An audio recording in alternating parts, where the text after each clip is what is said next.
नमस्कार दोस्तों, मैं कुलदीप राणा। आज की हमारी इस घटना की शुरुआत होती है उत्तर प्रदेश के लखनऊ से। लखनऊ में एक टेरा खास नाम का गांव पड़ता है और इसी टेरा खास गांव में रहने वाला प्रमोद सिंह इस गांव के अंदर एक मेडिकल शॉप का काम किया करता था। वह अच्छी खासी दवाइयां बेच लिया करता था। कम दाम पर ज्यादा दवाइयां बेचकर अच्छा खासा मुनाफा भी कमा लिया करता था, जिसकी वजह से गांव के सभी लोग दवाइयां खरीदने के लिए प्रमोद सिंह की दुकान पर ही आया करते थे। प्रमोद सिंह के पास सांस लेने तक का समय नहीं होता है, इतने ज्यादा ग्राहक इसकी दुकान पर आया करते थे। प्रमोद सिंह ने इसी दुकान के बलबूते पर 2-3 अच्छे खासे प्लॉट खरीद लिए थे और आलीशान सा घर भी बना लिया था। प्रमोद सिंह सुबह के करीब 7 बजे के आसपास अपनी इस दुकान पर आ जाया करता था। रात के करीब 10 साढ़े 10 बजे के आसपास अपने घर पर जाया करता था। प्रमोद सिंह के अंदर सबसे बड़ी कमी यही होती है कि यह अपनी पत्नी को समय नहीं दे पाता था, लेकिन फिर भी प्रमोद सिंह अपने परिवार के लिए बहुत कुछ किया करता था। अब प्रमोद सिंह के परिवार में इसकी धर्मपत्नी होती है, जिसका नाम कल्पना होता है। कल्पना जो कि देखने में काफ़ी खूबसूरत और सुंदर महिला होती है। लेकिन कल्पना का जो पति प्रमोद होता है, बहुत ही काले रंग का होता है, जिसकी वजह से इसकी पत्नी हमेशा इससे परेशान रहती थी। कल्पना हमेशा इस बात को सोचती थी कि उसके पति का रंग बहुत काला है। जब भी कल्पना अपने पति के साथ किसी शादी में या किसी पार्टी में जाया करती थी, तो वह अपने आप को नीचा महसूस किया करती थी। इसी वजह से जो कल्पना होती है, अपने पति को बहुत कम पसंद किया करती थी। वह अपने पति में दिलचस्पी ही नहीं रखा करती थी। कल्पना को गैर मर्दों में काफ़ी दिलचस्पी होती है। जहाँ भी उसको हैंडसम नौजवान मर्द नज़र आ जाता था, बस वहीं फिसल जाया करती थी। कल्पना ने अब अपने मन में ठान लिया था कि उसका पति तो सुबह के करीब 7 बजे के आसपास दुकान पर चला जाता है। रात के करीब 10 साढ़े 10 बजे के आसपास वो घर पर आता है। कल्पना अपने घर में कामकाज किया करती थी, अकेली रहती थी। अब कल्पना का जो मन है वो घर में बिल्कुल भी नहीं लगता था। कल्पना को अब अपना अकेलापन महसूस होने लग जाता है। कल्पना अब किसी गैर मर्द के बारे में सोचना शुरू कर देती है। एक दिन कल्पना कपड़े सुखाने के लिए जैसे ही वो ऊपर चौबारे पर जाती है, तो उसकी नज़र एक लड़के पर पड़ जाती है। उस लड़के का नाम राजीव होता है। राजीव जिसने 2 साल पहले 12वीं कक्षा पास कर ली थी, इस समय वो कारखाने में मजदूरी का काम किया करता था। और जैसे ही ये महिला कल्पना देवी इस लड़के राजीव को देखती है, तो इस पर मेहरबान हो जाती है, इसकी तरफ आकर्षित होने लग जाती है। राजीव भी इस महिला को काफ़ी पसंद करने लग जाता है। धीरे-धीरे करके दोनों में बातचीत शुरू हो जाती है, दोनों में प्रेम प्रसंग भी शुरू हो जाता है। लेकिन आगे चलकर भविष्य में जो प्रमोद की पत्नी होती है, वह 2 बड़े-बड़े कांड करने वाली थी, जिसके बारे में इसका पति प्रमोद कुछ भी नहीं जानता था। दिन गुजरते चले जाते हैं और एक तारीख आ जाती है, 5 जनवरी 2026 का दिन। रात के करीब 9 बजे के आसपास का वक्त होता है। प्रमोद थक-हार कर अपने घर पर आता है। प्रमोद आज बहुत ज़्यादा थक चुका था। इसके बाद प्रमोद अपनी पत्नी कल्पना को कहने लगता है कि कल्पना, आजकल दुकान पर बहुत ज़्यादा काम बढ़ गया है और मैं अकेला दुकान सँभालता हूँ, जिसकी वजह से मैं बहुत थक जाता हूँ। मैं किसी ऐसे लड़के की तलाश कर रहा हूँ, जो मेरी काम में मदद कर सके। उसी समय कल्पना कहने लगती है कि हमारे पड़ोस में एक राजीव नाम का लड़का रहता है। उसने 12वीं कक्षा पास कर रखी है और इस समय वो कारखाने में काम करता है। तुम उससे बातचीत करके देखो, अगर वह लड़का तुम्हारे दुकान पर काम करना चाहे तो काम कर सकता है। अब इसके बाद प्रमोद अपनी पत्नी कल्पना को कहने लगता है कि तुम्हारी बात बिल्कुल सही है। जैसे ही सुबह होगी तो मैं उस लड़के से बातचीत करके देखता हूँ। और इस तरह से पूरी रात गुजर जाती है। जैसे ही अगला दिन होता है, तो सुबह के करीब 7 बजे के आसपास प्रमोद उस लड़के राजीव के पास चला जाता है और राजीव को कहने लगता है कि राजीव, तुम ये मेहनत मजदूरी का काम करना बंद कर दो। तुमने 12वीं कक्षा पास कर रखी है, तुम ऐसा करो, मेरी दुकान पर काम करना शुरू कर दो। हर महीने के तुम्हें 10 से 12 हज़ार रुपये दे दिया करूँगा। राजीव जैसे ही प्रमोद की इन सारी बातों को सुनता है, तो तुरंत मान जाता है। राजीव अपने मन में सोचने लग जाता है कि इसके घर में इसकी खूबसूरत और सुंदर पत्नी भी है और मैं उससे भी मिल लिया करूँगा। जब ऐसी-ऐसी बातें राजीव अपने मन में सोच रहा होता है, तो तुरंत मान जाता है। इसके बाद प्रमोद कहने लगता है कि तुम कल से ही मेरे दुकान पर आना शुरू कर दो। और इस तरह से राजीव अब हर रोज़ इसकी दुकान पर काम करना शुरू कर देता है। 10-15 दिनों का वक्त गुजर जाता है और एक तारीख आ जाती है, 16 जनवरी 2026 का दिन। सुबह के करीब 7 बजे के आसपास प्रमोद अपनी दुकान पर आ जाता है। थोड़ी देर के बाद जो लड़का राजीव होता है, वो भी दुकान पर आ जाता है। कुछ ग्राहक भी आते हैं और फिर वो दवाइयाँ खरीदते हैं और इसकी दुकान से चले जाते हैं। लेकिन उसी समय जो प्रमोद की पत्नी कल्पना होती है, वह देखती है कि उसका पति आज टिफ़िन भूल चुका होता है। खाने का टिफ़िन घर पर ही छूट गया था। इसके बाद कल्पना अपने पति प्रमोद के पास फ़ोन कॉल करती है और कहती है कि आज तुम खाना घर पर छोड़कर चले गए हो। इस टिफ़िन को किसी न किसी तरीके से अपनी दुकान पर मँगवा लो। अब इसके बाद प्रमोद अपने उस नौकर राजीव को कहने लगता है कि राजीव, देखो आज मैं खाने का टिफ़िन घर भूल चुका हूँ। तुम जल्दी से मेरे घर पर जाओ और खाने का टिफ़िन लेकर जल्दी से दुकान पर आ जाना। इसके बाद राजीव तुरंत इस दुकान से बाहर निकलता है और वह प्रमोद के घर पर पहुँच जाता है।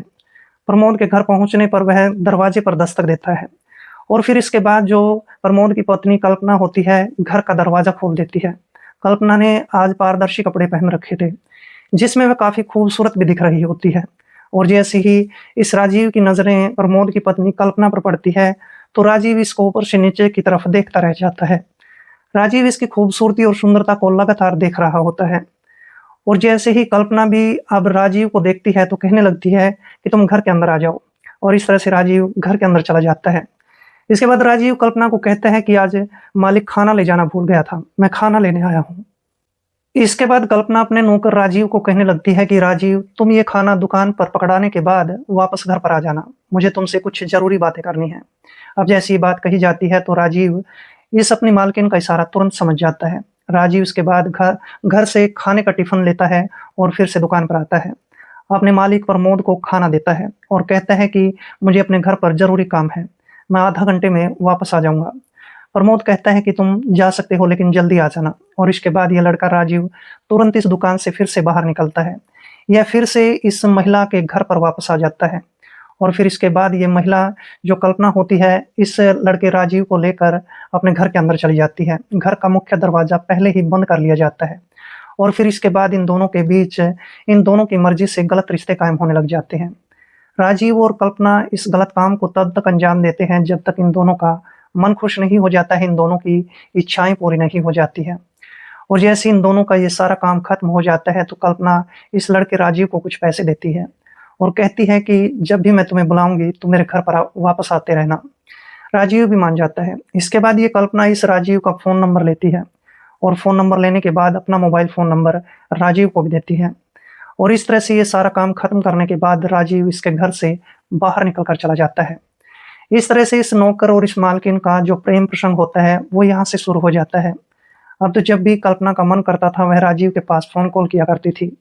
राजीव को अपने घर पर बुला लिया करती थी। उसके साथ वक़्त गुज़ारने के बाद उसको कुछ पैसे दे दिया करती थी।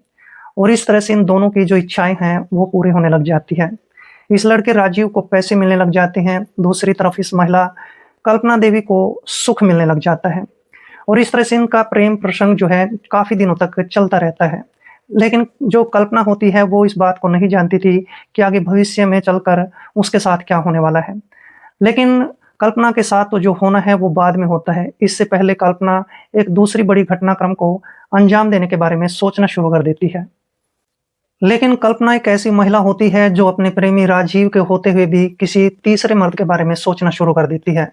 और इस तरह से एक तारीख आ जाती है 25 जनवरी 2026 का दिन।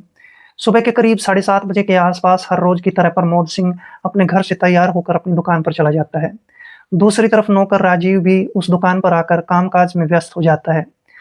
अब प्रमोद की पत्नी कल्पना अपने घर पर बिल्कुल अकेली रह जाती है। कल्पना घर के कामकाज खत्म करने के बाद सोचने लग जाती है कि मुझे शायद अब अपने सारे कपड़े धो लेने चाहिए। और इस तरह से कल्पना अपने घर के कपड़ों को वॉशिंग मशीन के अंदर डाल देती है। जैसे ही वॉशिंग मशीन चलाना शुरू करती है, तो वॉशिंग मशीन काम नहीं करती है। दरअसल वॉशिंग मशीन खराब हो चुकी होती है। अब कल्पना सोचने लग जाती है कि वॉशिंग मशीन तो खराब हो चुकी है, क्यों ना अपने पति के पास फ़ोन कॉल किया जाए और उसको बता दिया जाए कि वॉशिंग मशीन खराब हो चुकी है, इसको जल्दी से ठीक करवा दो। कल्पना उसी समय अपना मोबाइल फ़ोन उठाती है और अपने पति प्रमोद के पास फ़ोन कॉल करती है। प्रमोद को बताया जाता है कि वॉशिंग मशीन खराब हो चुकी है और आज के आज ही इसको जल्दी से ठीक करवा दो, नहीं तो फिर गंदे कपड़े ही पहनकर तुम्हें दुकान पर जाना पड़ेगा। अब जैसे ये बात कही जाती है, तो प्रमोद कहने लगता है कि अभी मैं गाँव के मिस्त्री पंकज के पास फ़ोन कॉल करता हूँ। थोड़ी देर में पंकज घर पर आकर वॉशिंग मशीन ठीक कर देगा। और इस तरह से फ़ोन कॉल काट दिया जाता है। इसके बाद जो प्रमोद होता है, वह गाँव के ही एक मिस्त्री पंकज के पास फ़ोन कॉल करता है। पंकज को कहता है कि हमारे घर की वॉशिंग मशीन खराब हो चुकी है, उस वॉशिंग मशीन को तुम्हें ठीक करना है। पंकज कहता है कि मैं 1 घंटे के अंदर आपके घर पर पहुँच जाऊँगा। और इस तरह से फ़ोन कॉल काट दिया जाता है। करीब 1 घंटे का वक़्त गुज़र जाता है। पंकज मिस्त्री घर पर वॉशिंग मशीन ठीक करने नहीं आता है। इसके बाद फिर से कल्पना देवी अपने पति प्रमोद के पास फ़ोन कॉल करती है और प्रमोद फिर इसके बाद पंकज के पास फ़ोन कॉल करता है। पंकज कहता है कि मैं अभी 10 मिनट के अंदर तुम्हारे घर पर आता हूँ और इस तरह से पंकज अब प्रमोद के घर पर पहुँच जाता है। प्रमोद के घर के दरवाजे पर दस्तक दी जाती है और फिर इसके बाद कल्पना घर का दरवाज़ा खोल देती है। जैसे ही कल्पना घर का दरवाज़ा खोलती है तो पंकज की नज़रें प्रमोद की पत्नी कल्पना पर पड़ती है। कल्पना काफ़ी खूबसूरत महिला होती है और पंकज को जैसे ही इसकी खूबसूरती और सुंदरता नज़र आती है तो पंकज की नीयत खराब हो जाती है। पंकज अपने मन में सोचने लग जाता है कि महिला तो देखने में काफ़ी खूबसूरत और सुंदर है, लेकिन पंकज नहीं जानता था कि ये महिला कल्पना देवी उससे भी 4 कदम आगे है। और इस तरह से कल्पना भी इस पंकज मिस्त्री को कहती है कि तुम घर के अंदर आ जाओ और हमारी वॉशिंग मशीन ठीक कर देना। इसके बाद पंकज घर के अंदर आता है, वॉशिंग मशीन देखता है और कहता है कि आधे घंटे में ठीक हो जाएगी। और इसके बाद पंकज उस वॉशिंग मशीन को ठीक करना शुरू कर देता है। लगभग आधे घंटे का वक्त गुजर जाता है, वॉशिंग मशीन बिल्कुल ठीक हो चुकी होती है। अब इसके बाद जो कल्पना होती है वो कहती है कि वॉशिंग मशीन तो बिल्कुल ठीक हो चुकी है, तुम अपनी मजदूरी हमें बता दो। इसके बाद पंकज कहने लगता है कि मजदूरी मेरी 600 रुपये बनी है, लेकिन कल्पना उसी समय इसको 1000 रुपये देती है। लेकिन इसके बाद ये महिला कल्पना देवी अब इस पंकज को कहने लग जाती है कि मैंने जानबूझकर तुम्हें ज़्यादा पैसे दिए हैं। तुम्हें तो पता है कि मेरे पति सुबह दुकान पर चले जाते हैं, रात को ही वो घर पर वापस आते हैं। लेकिन रात को घर पर आने के बाद वो फिर मेरी तरफ देखते भी नहीं हैं और इस तरह से पंकज अब सब कुछ समझ जाता है। लेकिन ये महिला कहती है कि मैं घर में बिल्कुल अकेली रहती हूँ, मेरा अकेलापन मुझसे बर्दाश्त नहीं होता है। जब ऐसी-ऐसी बातें पंकज को कही जाती है तो पंकज का भी पाँव फिसलने में देर नहीं लगती है। पंकज तुरंत खुश हो जाता है और फिर इसके बाद ये महिला देखते ही देखते अपने घर का मुख्य दरवाज़ा बंद कर लेती है। कल्पना अब इस पंकज का हाथ खींचकर इसको अपने बेडरूम के अंदर ले जाती है और फिर इसके बाद इन दोनों की रजामंदी से इस बंद कमरे के अंदर गलत रिश्ते कायम होने लग जाते हैं और ये दोनों मिलकर इस गलत काम को तब तक अंजाम देते हैं जब तक इन दोनों का मन खुश नहीं हो जाता है, दोनों के मन की शांति पूरी नहीं हो जाती है। और जैसे इन दोनों की ये सारी इच्छाएं पूरी हो जाती है तो इसके बाद कल्पना इस पंकज को कहती है कि अपना मोबाइल फ़ोन नंबर मुझे दे दो और फिर इसके बाद पंकज इसको अपना फ़ोन नंबर देता है। इसके बाद कल्पना भी इसको अपना मोबाइल फ़ोन नंबर दे देती है और इस तरह से अब ये महिला कल्पना देवी इस पंकज को कुछ और भी पैसे देती है और पैसे लेने के बाद ये पंकज इस घर से बाहर निकल जाता है और फिर ये महिला अपने मन में खुश हो जाती है और इस तरह से इस महिला ने 2 प्रेमियों को अपने जाल में फंसा लिया था, लेकिन इससे भी इसकी दाल गलने वाली नहीं होती है। अब तो ये महिला किसी न किसी तरीके से कोई न कोई बहाना ढूँढती रहती थी कि ये पंकज मिस्त्री मेरे घर पर आता-जाता रहे। 2-3 दिनों का वक़्त गुज़र जाने के बाद ये महिला फिर से अपनी वॉशिंग मशीन को जानबूझकर ख़राब करती है और फिर से उस पंकज मिस्त्री के पास फ़ोन कॉल करती है और पंकज मिस्त्री फिर से इसके घर पर आता है और इसके घर पर आने के बाद इसके साथ अपना वक़्त गुज़ारता है। ये महिला इसको कुछ पैसे देती है और अब तो किसी न किसी तरीके से, किसी न किसी बहाने से ये महिला पंकज मिस्त्री को लगातार बुलाती रहती है। पंकज मिस्त्री भी इसके घर पर आता-जाता रहता है। इन दोनों का प्रेम काफ़ी परवान चढ़ जाता है और इस तरीके से कुछ दिनों का वक़्त गुज़र जाता है और एक तारीख़ आ जाती है 5 फरवरी 2026 का दिन। सुबह के करीब 7 बजे के आस-पास का वक़्त होता है। कल्पना भी अपने घर के काम-काज कर रही होती है। दूसरी तरफ प्रमोद अपने घर से दुकान पर जाने के लिए तैयार होता है। खाना खाने के बाद वह दुकान पर भी आ जाता है। 15-20 मिनट का वक़्त गुज़रने के बाद राजीव नौकर भी दुकान पर आ चुका होता है और इस तरह से प्रमोद और राजीव दोनों काम-काज में व्यस्त हो जाते हैं। करीब 1 घंटे का वक़्त गुज़रने के बाद जब प्रमोद अपनी जेब में अपना फ़ोन देखता है तो फ़ोन नहीं मिलता है, क्योंकि आज प्रमोद अपना फ़ोन घर पर भूल चुका होता है। इसके बाद प्रमोद अपने नौकर राजीव से फ़ोन माँगता है। राजीव उसको अपना फ़ोन देता है और फिर जो प्रमोद होता है अपनी पत्नी कल्पना के पास फ़ोन कॉल करता है और कल्पना को कहता है कि मैं राजीव नौकर को घर पर भेज रहा हूँ। मैं अपना फ़ोन घर पर भूल चुका हूँ। इसको मेरा मोबाइल फ़ोन दे देना और इस तरह से फ़ोन कॉल काट दिया जाता है। इसके बाद प्रमोद अपने नौकर राजीव को कहता है कि राजीव मेरा फ़ोन घर पर छूट गया है, तुम ऐसा करो मेरे घर से मेरा फ़ोन लेकर आओ और इसके बाद राजीव इस दुकान से बाहर निकलता है। थोड़ी देर में वह अब प्रमोद के घर पर पहुंच जाता है। प्रमोद के घर के दरवाजे पर दस्तक दी जाती है और फिर कल्पना देवी घर का दरवाज़ा खोलती है। कल्पना देखती है कि सामने उनका जो नौकर राजीव होता है वो खड़ा होता है। राजीव कल्पना को देखकर काफ़ी खुश हो जाता है और इसके बाद वह कल्पना को कहता है कि जो मेरा मालिक प्रमोद है वो अपना फ़ोन घर पर भूल गया है, मैं फ़ोन लेने आया हूँ। जो कल्पना होती है उसी समय इस नौकर राजीव को घर के अंदर लेती है, घर का मुख्य दरवाज़ा बंद कर लेती है और कहती है कि मेरे साथ वक़्त गुज़ार कर जाना है। वहाँ पर ये लड़का जो राजीव होता है, इसके साथ वक़्त गुज़ारने के लिए तैयार हो जाता है और फिर इसके बाद ये कल्पना इस अपने नौकर राजीव को लेकर अपने कमरे के अंदर चली जाती है। इन दोनों की रजामंदी से इन दोनों के बीच गलत काम होना शुरू हो जाता है। वो दोनों मिलकर इस गलत काम को तब तक करते हैं जब तक दोनों का मन नहीं भर जाता है और जैसे इन दोनों का ये काम खत्म होता है तो इसके बाद जो राजीव नौकर होता है, वो अपने मालिक प्रमोद का फ़ोन लेकर इस घर से बाहर निकलता है। लेकिन जैसे ही ये घर से बाहर निकल रहा होता है तो उसी समय जो पंकज मिस्त्री होता है वो भी इसके घर के सामने खड़ा होता है। पंकज मिस्त्री ये सब कुछ देख रहा होता है। इसके बाद पंकज मिस्त्री अब सीधे ही इस महिला कल्पना के घर में आता है और कल्पना को कहता है कि तुम्हारा जो नौकर राजीव है बंद कमरे के अंदर क्या काम कर रहा था। लेकिन यहाँ पर कल्पना देवी पंकज मिस्त्री को कई बातें सुना देती है। वह कहती है कि अगर मैं किसी के साथ अपना वक्त गुजारती हूँ तो इसमें तुम्हें कोई भी ऐतराज नहीं होना चाहिए। पंकज कहता है कि सिर्फ तुम मेरे साथ वक्त गुजारती हो, तुम इस नौकर राजीव के साथ क्यों अपना वक्त गुजारती हो। इस तरह से इन दोनों में बहस होना शुरू हो जाती है। लेकिन ये महिला इस पंकज मिस्त्री को काफ़ी डाँट देती है, काफ़ी फटकार देती है। इस बात से पंकज मिस्त्री को काफ़ी गुस्सा आने लग जाता है। पंकज मिस्त्री उसी समय इसके घर से बाहर निकलता है। बीच रास्ते में पंकज मिस्त्री सोचने लग जाता है कि ये महिला तो हद से आगे गुजर चुकी है, ये ऐसे मानने वाली नहीं है। पंकज मिस्त्री अपने मन में सोचने लग जाता है कि ये बात इसके पति को बता देनी चाहिए।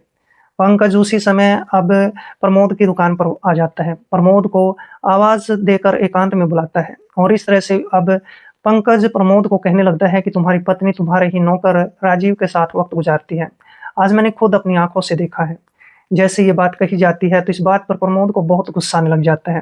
प्रमोद पंकज को कहता है कि पंकज, तुम मेरे बसे बसाए घर में आग लगाने की कोशिश कर रहे हो, मेरी पत्नी ऐसा नहीं कर सकती है।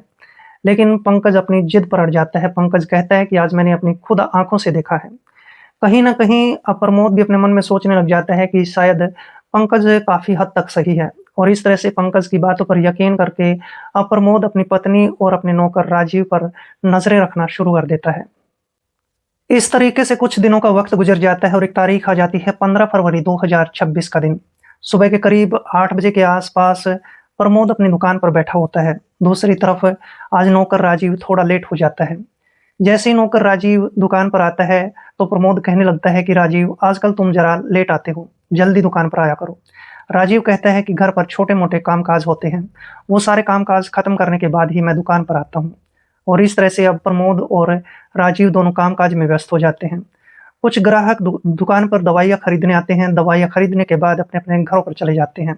करीब 2 घंटे तक लगातार ये दोनों मालिक और नौकर दुकान पर काम-काज करते रह जाते हैं और इस तरह से करीब लगभग 10:30 बजे के आस-पास का वक़्त हो जाता है। उसी समय राजीव के फ़ोन की घंटी बजती है और जैसे ही राजीव फ़ोन उठाता है तो दूसरी तरफ जो कल्पना होती है वो अपने इस नौकर राजीव को कहने लगती है कि राजीव, देखो आज मैं शहर में जा रही हूँ, मुझे कुछ कपड़े भी खरीदने हैं और तुम्हारे साथ वक़्त भी गुज़ारना है। तुम ऐसा करो, अपने मालिक से छुट्टी ले लो और फिर मेरे साथ शहर में चलो। राजीव तुरंत मान जाता है। राजीव कहता है कि तुम घर से निकल कर बस स्टैंड पर आ जाओ, मैं तुम्हें बस स्टैंड पर ही मिलूँगा और इस तरह से फ़ोन कॉल काट दिया जाता है। इसके बाद राजीव अपने मालिक प्रमोद को कहने लगता है कि मुझे घर पर आज बहुत ज़रूरी काम है, मुझे घर पर जाना है और मैं 2-4 घंटों में वापस आ जाऊँगा। प्रमोद अपने मन में सोचने लग जाता है कि आजकल ये नौकर बहुत छुट्टियाँ लेता है, ऐसा ये क्या ज़रूरी काम करता है और वैसे भी आजकल प्रमोद इस नौकर पर नज़र रख रहा होता है। दूसरी तरफ अपनी पत्नी पर भी लगातार नज़र रख रहा होता है। लेकिन प्रमोद फिर भी अपने नौकर राजीव को कहता है कि जल्दी से वापस आ जाना और इस तरह से राजीव को छुट्टी मिल जाती है। राजीव उसी समय इस दुकान से बाहर निकलता है। वह अपने एक दोस्त से मोटरसाइकिल माँगता है और बस स्टैंड पर पहुँच जाता है। दूसरी तरफ कल्पना पहले ही बस स्टैंड पर पहुँच चुकी होती है और इसके बाद कल्पना इस अपने नौकर राजीव की मोटरसाइकिल पर बैठकर शहर की तरफ चल पड़ती है। कुछ मिनटों का वक़्त गुज़रने के बाद नौकर राजीव इस महिला कल्पना को लेकर शहर में चला जाता है। शहर में जाने के बाद ये दोनों काफ़ी देर तक किसी होटल की तलाश करते हैं। होटल की तलाश तब खत्म हो जाती है जब इन दोनों को एक होटल मिल जाता है। होटल मिल जाने के बाद ये राजीव, नौकर और कल्पना उस होटल में जाते हैं। कल्पना होटल के मालिक से मिलती है, वहाँ पर अपनी आईडी कार्ड दिए जाते हैं और फिर इसके बाद इस होटल के अंदर एक कमरा बुक कर लिया जाता है और फिर इसके बाद ये दोनों ही उस कमरे के अंदर चले जाते हैं। कमरे के अंदर जाने के बाद इन दोनों के बीच गलत काम होना शुरू हो जाता है। दूसरी तरफ जो इसका पति प्रमोद होता है, वो भी लगातार अपनी पत्नी और नौकर पर नज़रें रख रहा होता है। इसके बाद प्रमोद अपनी पत्नी कल्पना के पास फ़ोन कॉल करता है और कल्पना से पूछने लगता है कि तुम कहाँ पर हो? तभी कल्पना कहती है कि आज मैं शहर में आई हुई हूँ, मुझे कुछ अपने लिए ज़रूरी कपड़े खरीदने थे। और जैसे ये बात कही जाती है तो प्रमोद का माथा ठनक जाता है। अब प्रमोद मोटरसाइकिल लेकर अपनी दुकान से बाहर निकलता है और सीधे ही वह राजीव के घर पर पहुँचता है। राजीव के माता-पिता से बातचीत की जाती है। राजीव के माता-पिता कहने लगते हैं कि वो तो अपने दोस्त की एक मोटरसाइकिल लेकर शहर में गया है, उसे कुछ ज़रूरी काम है। और इस तरह से अब प्रमोद को इस बात पर यकीन हो जाता है कि शायद उसकी पत्नी और उसका नौकर दोनों गलत रास्ते पर चल पड़े हैं। इसके बाद प्रमोद अपनी दुकान पर वापस आ जाता है और फिर वह अपने एक सबसे अच्छे मित्र गुरु के पास फ़ोन कॉल करता है।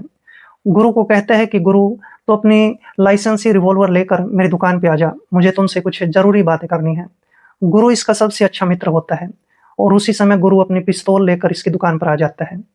जैसे ही दोनों दोस्त बैठ जाते हैं तो फिर प्रमोद अपनी कहानी सुनाना शुरू कर देता है।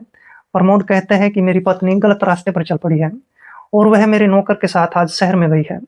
गुरु कहने लगता है कि देखो, जब तक तुम्हें इस बात का यकीन ना हो जाए कि वह अपने नौकर के साथ गई है, तुम्हें कुछ भी नहीं करना है। लेकिन प्रमोद कहता है कि तुम अपनी रिवॉल्वर मुझे दे दो। गुरु कहता है कि देखो, रिवॉल्वर तो मैं तुम्हें नहीं दे सकता हूँ, क्योंकि ये मेरी लाइसेंसी रिवॉल्वर है। इसके बाद गुरु अपने इस दोस्त को कहने लगता है कि मेरे पास एक दूसरी रिवॉल्वर है, जो कि लाइसेंसी रिवॉल्वर नहीं है, वो मैं तुम्हें दे सकता हूँ। लेकिन तुम अपनी पत्नी के खिलाफ तभी कुछ एक्शन लेना जब तुम्हें इस बात का यकीन हो जाए कि तुम्हारी पत्नी अपने नौकर के साथ गई है। और इस तरह से प्रमोद अपने दोस्त की सारी बातों को मान लेता है। प्रमोद यहीं पर नहीं रुकता है, वह अपने दोस्त गुरु के घर पर जाता है और उससे एक दूसरी रिवॉल्वर भी ले लेता है। रिवॉल्वर लेने के बाद वह अपनी दुकान पर आता है। देखते ही देखते दिन गुजर जाता है। शाम के करीब 6 बजे के आसपास का वक्त हो जाता है। आज प्रमोद बड़ी जल्दी ही अपने घर पर चला गया था और जैसे ही 6:30 बजे के आसपास प्रमोद की पत्नी कल्पना शहर से वापस लौटती है तो वह देखती है कि घर के अंदर उसका पति बैठा होता है। उसके हाथ में एक पिस्तौल होती है। पिस्तौल को देखकर कल्पना काफ़ी डर जाती है। इसके बाद इसका पति इस महिला कल्पना को पूछने लगता है कि कल्पना, मुझे सारी बातें सच-सच बताना कि आज तुम किसके साथ और कहाँ पर गई थी? अब जैसे ही प्रमोद अपनी पत्नी कल्पना की तरफ पिस्तौल तान देता है तो कल्पना सच-सच बताना शुरू कर देती है। वह कहती है कि मैं अपने 2 प्रेमियों के साथ वक़्त गुज़ारती हूँ। आज मैं अपने नौकर राजीव के साथ एक होटल में गई थी और अपना वक़्त गुज़ार कर आई हूँ। जैसे ये बात कही जाती है तो इस बात पर प्रमोद को बड़ा गुस्सा आने लग जाता है। प्रमोद सोचने लग जाते हैं कि उसकी पत्नी उसको धोखा दे रही है। कल्पना इसके बाद कहती है कि इस गाँव में एक मिस्त्री है जिसका नाम पंकज है, वो भी मेरे साथ वक़्त गुज़ारता है। अब तो प्रमोद का गुस्सा 7वें आसमान पर चढ़ चुका होता है। प्रमोद उसी समय उस पिस्तौल की जो 3 गोलियाँ हैं अपनी पत्नी के प्राइवेट पार्ट पर मार देता है, जिसके कारण इसकी पत्नी मौके पर ही अपना दम तोड़ देती है। ये लड़का प्रमोद यहीं पर नहीं रुकता है, वह उस लड़के राजीव की भी हत्या करता है। उसको भी 2 गोलियाँ मारता है और फिर 1 घंटे का वक़्त गुज़रने के बाद वह पंकज नाम मिस्त्री को भी 1 गोली मारता है। और इस तरह से इस गाँव के अंदर 3 लाशें बिछा दी जाती हैं। पूरे गाँव में हाहाकार मच जाता है। पुलिस भी घटनास्थल पर पहुंचती है, तीनों के शव को बरामद करती है और यहाँ पर प्रमोद को भी गिरफ्तार कर लिया जाता है। प्रमोद से पूछताछ शुरू कर दी जाती है। प्रमोद अपनी बीती हुई पूरी कहानी पुलिस के सामने रखता है। वह कहता है कि उसकी पत्नी गलत रास्ते पर चल पड़ी थी। वह इस गाँव के मर्दों के साथ अपना वक्त गुजारने लगी थी और इन 2 लड़कों के साथ भी आजकल वो वक्त गुजार रही थी। इसलिए मैंने अपनी पत्नी की हत्या कर दी है। पुलिस इसके बाद इसके खिलाफ एक चार्जशीट दायर कर लेती है। ये बात भविष्य में छिपी है कि जज साहब प्रमोद को आखिरकार क्या सजा सुनाने वाले हैं। लेकिन इस पूरे घटनाक्रम के दौरान इस प्रमोद ने अपनी पत्नी और उन 2 लड़कों के साथ जो किया, क्या वो सही था या गलत था? कमेंट बॉक्स में ज़रूर लिखें। मिलते हैं दोस्तों किसी ऐसे घटनाक्रम के साथ, तब तक के लिए दोस्तों जय हिंद, वंदे मातरम।